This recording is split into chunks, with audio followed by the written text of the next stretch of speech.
remiss without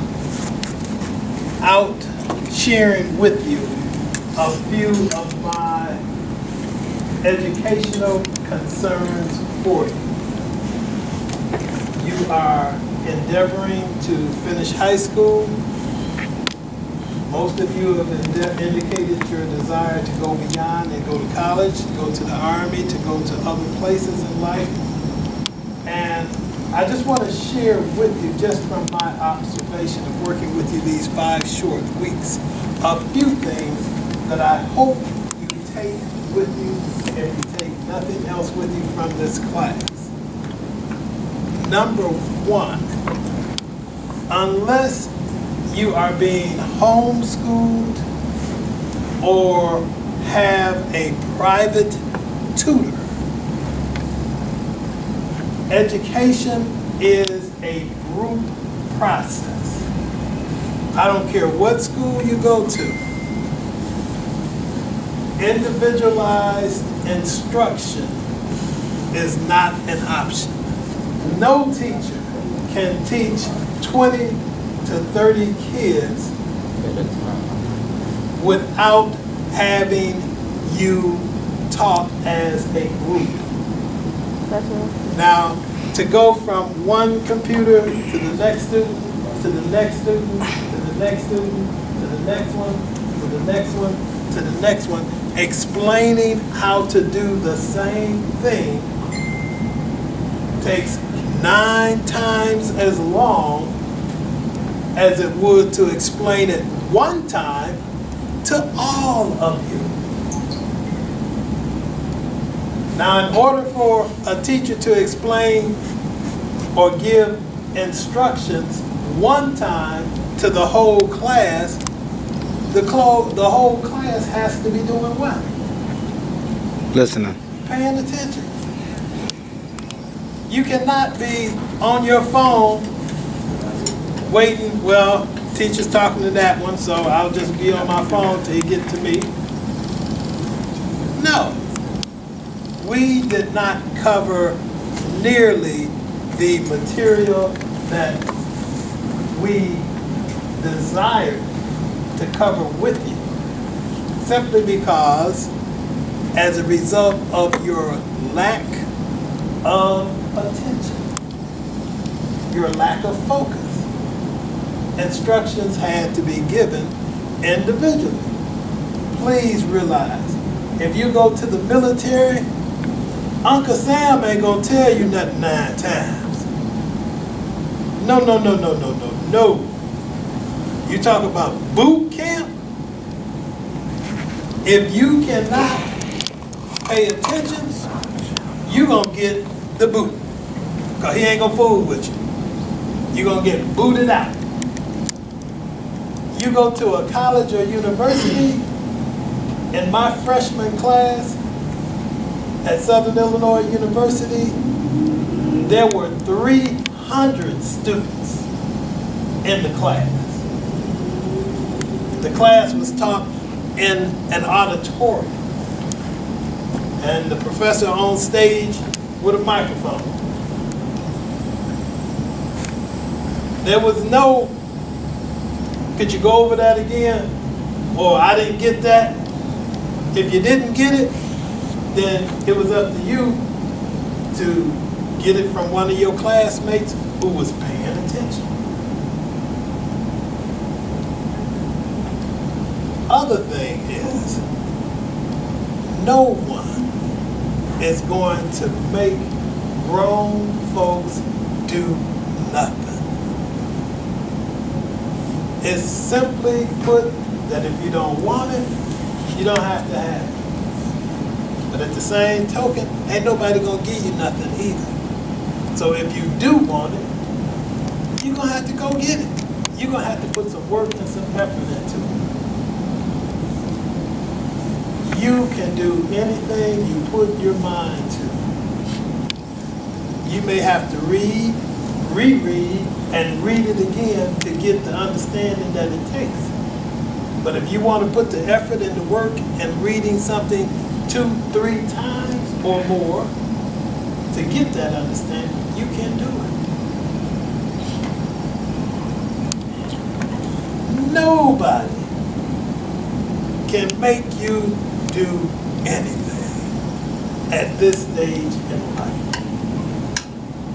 If you're under 18 years of age and are grown in the eyes and minds of other people, trust me. When you get to be 13 years of age, you basically have learned all that your parents or guardians can teach you in reference to being what type of person they want you to be. Kids are set in their ways by the time they turn 13. So basically from 13 to the rest of your life, you learn what you want to learn. Can't nobody make you learn nothing. I can give you information, but if you don't open your mind to take it in, if you don't focus your mind to allow it to stay in you, it's not going to do you no good. We going through the motions. You do not want to not take advantage of any opportunity that's given you as a result of lack of attention. And we're not even going to go into the whole aspect of respect. You earn people's respect. It's no longer that day and age where teachers can expect for students to respect them simply because they're the teacher. Huh? If you don't want to give me the respect that is due,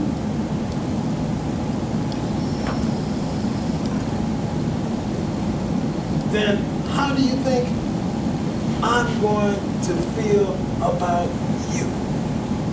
And that goes to anyone in life. The last thing you want to do is to carry yourself in such a way that people take their hands off of you.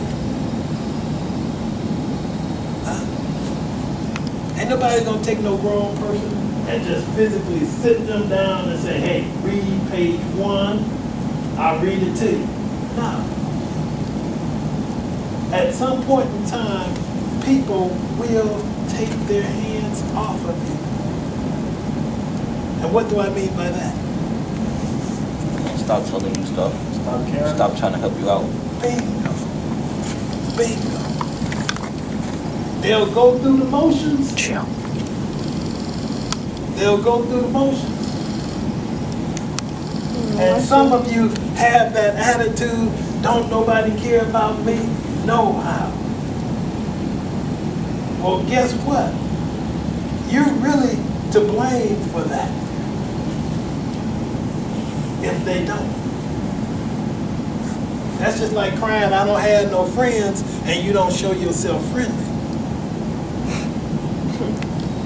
Teachers can take their hands off of you and let you sit in front of a $2,000 computer with your cell phone, doing whatever you're doing. Watching that old clock on the wall just tick-tock, tick-tock, tick-tock on by.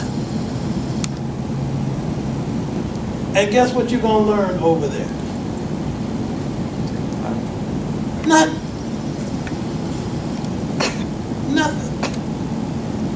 But I'm telling you, when you get grown and go out in the world, you can't do that on no job.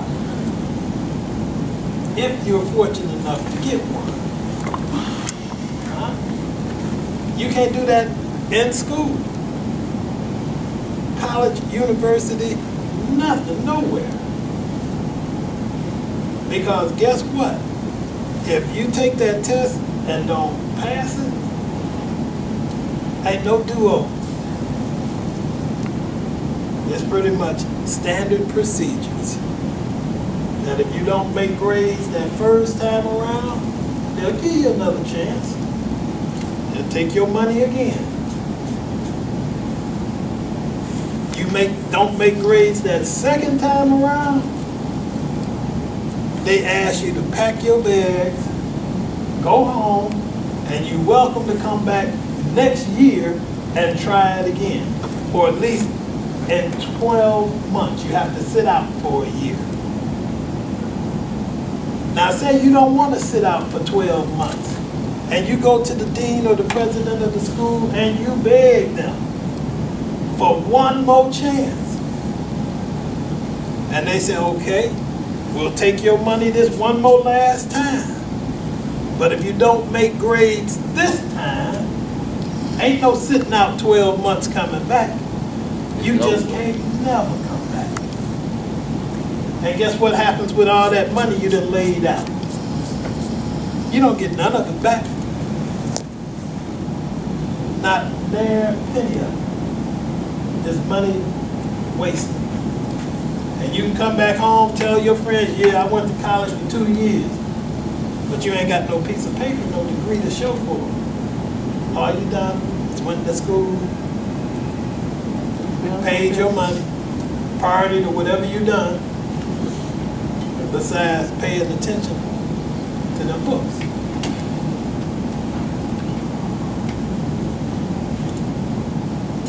In people's eyes, they will begin to look at you as being grown before you're 18 years of age. Now, 18, you legally grown.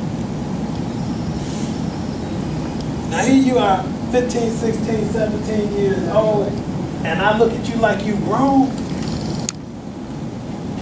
What is that telling you? You're mature. No. Oh, man.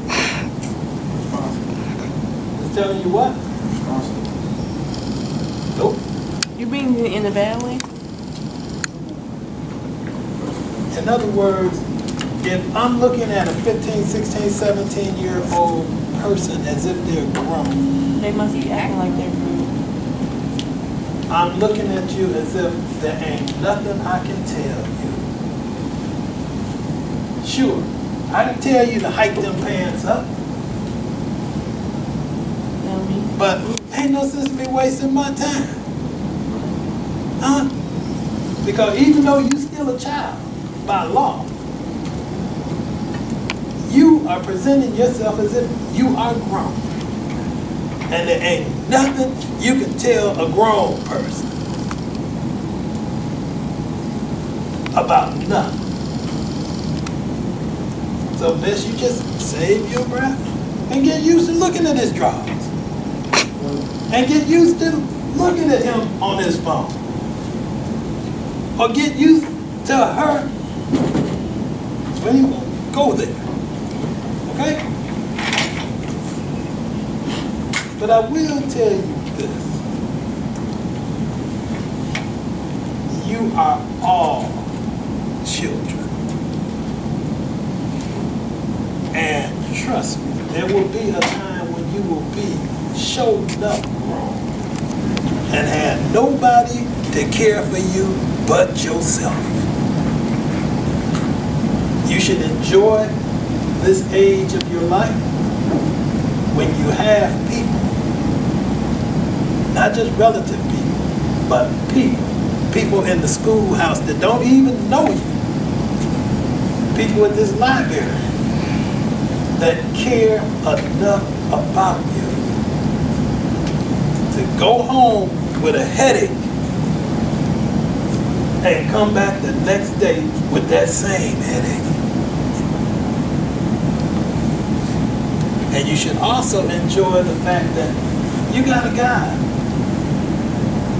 that loves you.